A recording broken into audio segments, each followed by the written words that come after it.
10 Lessons from On the Shortness of Life. Life is long if you know how to use it by Seneca. Life is long if you know how to use it. This is the central message of Seneca's essay. He argues that we have all the time we need to live a fulfilling life, but we waste it on things that are not important.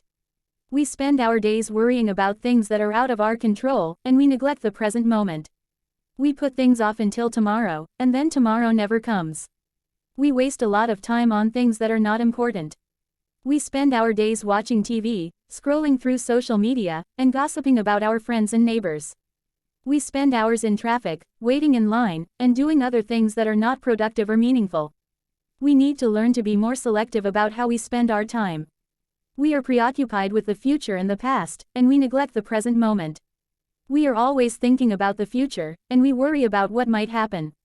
We are also often hung up on the past, and we regret things that we have done or said. We need to learn to focus on the present moment and enjoy the here and now.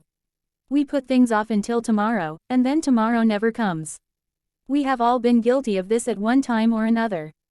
We say we will start working on a project tomorrow, or we will start exercising tomorrow, or we will start eating healthier tomorrow. But tomorrow never comes. We need to learn to stop procrastinating and start living in the present moment. We are afraid of death, but it is inevitable. Death is a natural part of life, but we are often afraid of it. We fear the unknown, and we worry about what will happen to us after we die. But we need to remember that death is nothing to be afraid of. It is simply the end of one chapter in our lives, and the beginning of another. We should live each day as if it were our last. This is a powerful reminder to live our lives to the fullest. We should not take anything for granted, and we should make the most of every day. We should spend time with our loved ones, do the things we love, and make a difference in the world. We should focus on what is important and let go of the things that are not. We have all got too much on our plates. We are constantly bombarded with information and distractions. We need to learn to focus on what is important and let go of the things that are not. We need to prioritize our time and energy, and we need to learn to say no to things that are not a good use of our time. We should be grateful for what we have, and not envious of others. It is easy to get caught up in comparing ourselves to others. We see people who have more money, more possessions, and more success than we do, and we start to feel envious.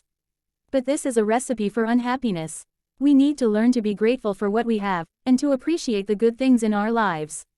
We should live in the moment and enjoy the present. The past is gone, and the future is uncertain. The only thing we have is the present moment. We need to learn to live in the moment and enjoy the present. We need to savor the good times, and we need to learn to deal with the bad times. We should live a life of virtue and purpose. We should strive to live a life of virtue and purpose. We should be kind, compassionate, and helpful to others. We should live our lives in accordance with our values. We should find something that